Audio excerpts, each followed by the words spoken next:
Hi Leo, welcome in this is your reading. Be open-minded po, hindi po halos lahat makaresonate. Thank you nga po pala sa mga nagsusubscribe, sa mga bumabalik. Maraming pong salamat. Give me the message for Leo. Ano yung mensahe sa'yo? Give me the message for Leo. Ano yung mensahe sa'yo?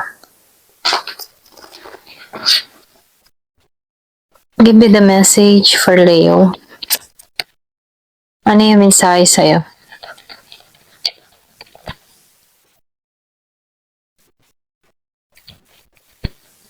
Wow, so nakikita ko dito yung malaking pagbabago na mangyayari sa'yo. Sinusundan ka ng blessing, ito lang yung nakikita ko. Nakikita ko dito yung kasaganahan, meron ditong biyaya, meron kang marireceive ditong malaking pera. So nakikita ko dito, stable ka pagdating sa kaperahan mo. Yung bang tipo nakakatulog ka ng maayos, wala kang iniisip, wala kang problema, ayun, pasensya na utala ko. Problema, lalo na pagdating sa pera. Nakikita ko dito, meron din ditong, yung iba sa inyo meron kang inaasahang parating na malaking pera. Meron ako nakikitang pamana, meron ditong biglaang swerte, iba sa inyo pwedeng maka-jackpot. So nakikita ko dito na hindi mo na problemahin tong financial. Yung iba sa inyo hindi halos lahat. Yun yung nakikita ko dito, hindi mo na problemahin yung pera, balanse yung iyong kabuhayan dito. Ito na yung nakikita ko. Nakikita ko rin dito na makakapagpahinga ka ng maayos, makakatulog ka ng maayos. Tapos na yung mga pagsubok na kinakaharap mo. So nakikita ko dito na napagtagumpayan mo to. Marami kang pagsubok na kinaharap, hindi halos lahat ha. So yung iba sa inyo, ang dami mong mga pinagdaanan na kung saan na nagpabigat sa iyong kalooban. Kung makikita mo dito, no? Ang dami nakasaksak sa'yo. Pero ganun pa man, kahit marami nakasaksak sa'yo, andun pa rin yung determinasyon mo para paglabanan itong mga pagsubok na kinakaharap mo. Ito rin nakikita ko. So nakikitaan ko din dito, protektado ka dito.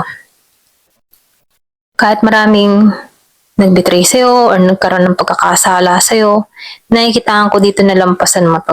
Okay? Ito rin nakikita ko dito. So nakikitaan ko rin dito, itong mga pinagdaanan mo ay temporary lamang to.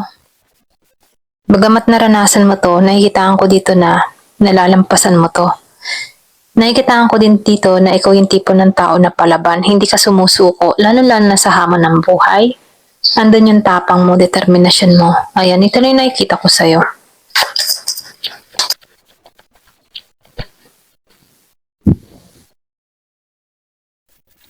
So nakikitaan ko rin dito, ikaw yung tipo ng tao na hindi ka nawawala ng pag-asa.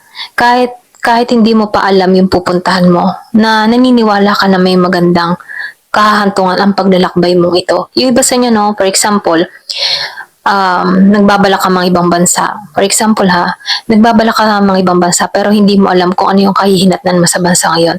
Pero ganun pa man, kahit meron kang kaba or na nakakaramdam ka ng pag-aalinlangan, alam mo sa sarili mo na magtatagumpay ka dito. So nakikita ko dito, positibo ka, meron kang vision, ramdam mo na magtatagumpay ka sa mga tinatahak mo, saan ka man magpunta, alam mong ligtas ka.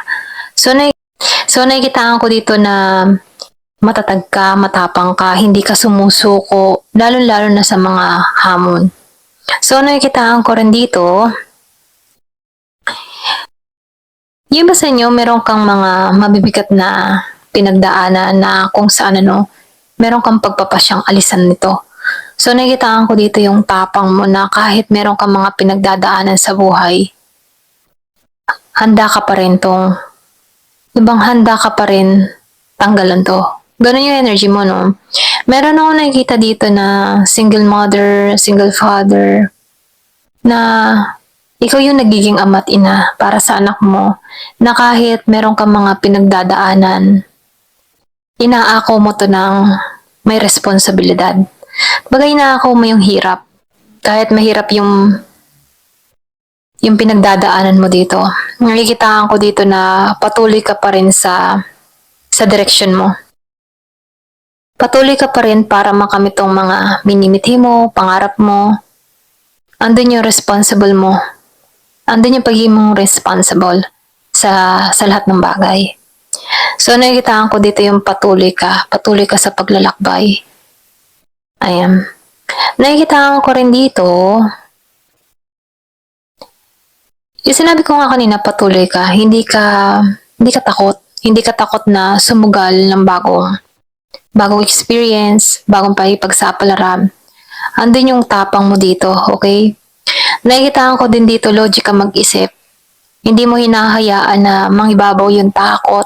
Hindi mo hinahayaan na mangibabaw yung pangamba, pag-aalinlangan. Bagamat nagkakaroon ka ng konting pag-aalinlangan, pero pinaglalabanan mo to. Ganun ka katatag. So, lumalabas talagang matapang ka. Okay? So, nakikitaan ko rin dito, ikaw yung tipo ng tao na logic ka, hindi mo pinaiiral yung emotion mo. Kasi pag pinairal mo yung emotion mo, weak ka dun, okay? So, nakikitaan ko dito, marami kang nalampasan dito kung bakit nagiging kang matatag. Marami ka ding naranasan na betrayal pero napaglalampasan mo to. So, ngayon dito ka sa King of Swords, kaya mong ikat yung mga taong hindi makakabuti para sa'yo. Lalo-lalo na yung mga toxic na tao. So, nakikitaan ko dito, protektado ka sa energy mo. Hindi mo hinahayaan na masagap mo yung mga negative na energy na ibinabato sa'yo. So, nakikitaan ko dito, positive ka lang. Hindi mo hinahayaan yung mga tao sa paligid mo na i-down ka. Andun yung tapang mo, andun yung determinasyon mo na magtatagumpay ka. Kaya makakamit mo to. Nine of Pentacles, makakamit mo yung tagumpay rito. So, nakikitaan ko dito, hindi mo na iisipin ang hirap ng buhay kasi nalampasan mo na to. Ito na yung biyaya na ipagkakalob sa'yo.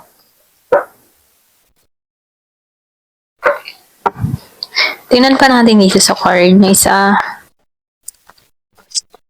Give me the message.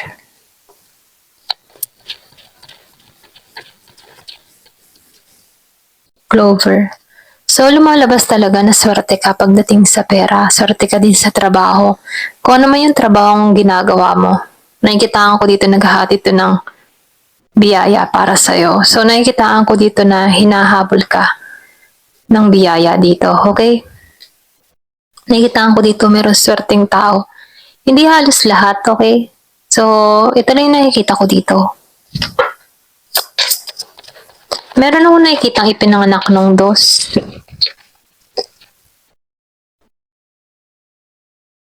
So, nakikitaan ko rin dito, meron dito magpapahayag ng nararamdaman sa'yo. Kung meron kang kakilala dito na Gemini, Aquarius, and Libra, nakikitaan ko dito na masidhitong, yung bang tipong masidhi siyang dibdiban na ipapahayag niya yung kanyang nararamdaman. Meron tong mensahe na ipagkakalob sa'yo. So, nakikitaan ko dito yung bagong simula para sa'yo. New beginning, transformation, malaking pagbabago na magdadala sa'yo ng kasiyahan, kagalakan mula sa tao na to. So, nakikitaan ko rin dito yung iba sa inyo, kung meron kang kadiling dito na Scorpio, Cancer, and Pisces, meron kayong away ng tao na to, konting gulo, conflict. So, nakikitaan ko dito na yung iba sa inyo na humantong sa hiwalayan. Meron kang tao dito na nagkaroon kayo ng away, gulo. So, nafe-feel ko dito na konting conflict lang. So, sinasabihan ka dito kung kaya pang ayusin, yung connection nyo ayusin para mas maging matibay ito. Nakikitaan ko rin dito na meron talagang gantimpalang ipagkakalob sa'yo. Pero talaga, yung basta yung swerte mo pagdating sa pera, talaga ikaw ay binibiyayaan dito. Kung hindi mo pa ito nakakamtan, parating to, ito lang yung nakikita ko. So, kung saan man manggagaling tong perang malaki sa'yo, ito yung magbibigay sa'yo ng masayang buhay na kung saan stable ka, makakatulog ka ng maayos, wala ka ng isipin, wala ka ng problema. Kasi nabibili mo yung mga pangangailangan nyo. Ito lang yung nakikita ko. So, merong gantimpalang ipagkakalob sa'yo.